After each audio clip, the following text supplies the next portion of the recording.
এই শালা লাউডাকা, কোথায় লুকিয়ে আছিস? নিচে নাম ট্যাংলা সুতা। আর যদি তোকে কার্বলিক অ্যাসিডে না চুবিয়েছি তাহলে আমার নামও কালাচ নয়। কালাসদা, আপনি একটু শান্ত হন প্লিজ।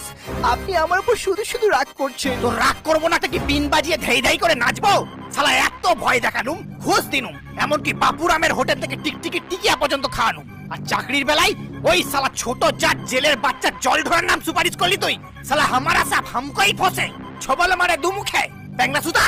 বিশ্বাস করুন কালাসদা, আমি জল ধরার নাম সুপারিশ করিনি। ওকে স্বয়ং অজগর স্যার নিয়োগ করেছেন। তোকে যখন নিয়োগ করা হচ্ছিল তখন তুমি সারা সেক্রেটারি কি ছিড়ছিলে? আমার নামটা আগে বলতে তোমার কি হয়েছিল? আরে আমি তো বলার কোনো সুযোগই পেলাম না। সুপারিশ জমা দেওয়ার আগেই হঠাৎ করে জানতে পারলাম স্কুলের নতুন মেডালি মাস্টার ছেলেদের জ্বালায় ট্রান্সফার নিয়ে নিয়েছে।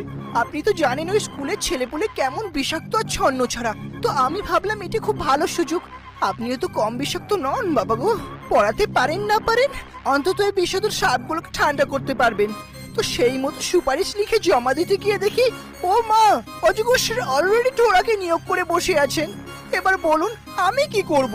কি করব বললে তো হবে না, চাকরিটা আমার চাই। তুই ঢোড়ার স্কুলে জয়েন করার 1 মাস পর অজগর স্যারকে ঢোড়ার নামে একটা রিপোর্ট করবি। আর তাতে লিখবি নতুন নিয়োজিত শিক্ষক ছাত্রদের ডিসিপ্লিন আর শিক্ষা প্রদানের সম্পূর্ণ অক্ষম। শীঘ্র নতুন শিক্ষকের নিয়োগ প্রয়োজন। নয় হ্যাঁ। আর এটাও যদি না পারিস তাহলে তোকে পক্ষী রাজ থেকে পঙ্গুরাজ বানিয়ে দেবো, ডগা ভেঙে লাউ গাছে ঝুলিয়ে দেবো, মনে থাকে যাবে।